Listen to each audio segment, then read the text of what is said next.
రాజు కృష్ణదేవరాయలు ఇద్దరు ఖైదీల విన్నపాలు వింటున్నాడు. ఇతర నేరస్థులను పట్టుకోవడంలో రాజుకు సహాయం చేయగల నైపుణ్యం కలిగిన దొంగలు అని దొంగలు చెప్పుకుంటారు. ఆలోచనాపరుడు, దయగల రాజు తెనాలి రామన్ ఇంటి నుండి దొంగతనం చేయమని వారికి అప్పగించడం ద్వారా వారి నైపుణ్యాలను పరీక్షించాలని నిర్ణయించుకుంటాడు. రాత్రి దొంగలు తెనాలి రామలింగుని తోటలో దాక్కుంటారు. తెనాలి తన తోటలో నడుస్తూ పొదల నుండి ఒక శబ్దం వినిపించింది. తెనాలి వెంటనే అర్థం చేసుకుంటాడు, దొంగలు ఉన్నారని. తెనాలి ఇంట్లోకి వెళ్ళి తన భార్యతో చెప్పాడు, దొంగలు పక్కనే ఉన్నారు. మనం ఆభరణాలు పెట్టెలో పెట్టి సురక్షితంగా ఉంచాలి. తెనాలి ఆభరణాలతో నిండిన పెట్టెను తీసుకుని దాన్ని బావిలో పడేశారు. దొంగలు ఈ దృశ్యం చూసి ఉత్సాహంగా ఉన్నారు. దొంగలు బావి దగ్గర వచ్చి పెట్టెని తీసుకోవడానికి నీళ్లు తీయడం ప్రారంభించారు.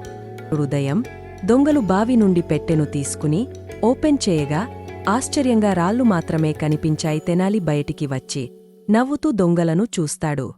మీరు నా తోట నీటిని తీయడంలో సహాయం చేశారుగా, నిద్రపోయే సమయం కలిపి అన్నాడు. దొంగలు తమ తప్పును అర్థం చేసుకుని తెనాలి దగ్గర క్షమాపణలు కోరారు. తెనాలి వారిని క్షమించి మనస్ఫూర్తిగా నవ్వాడు. కథ యొక్క నీతి ఏమిటంటే, తప్పుడు వాదనలను ఎప్పుడూ నమ్మవద్దు లేదా మోసంపై ఆధారపడవద్దు.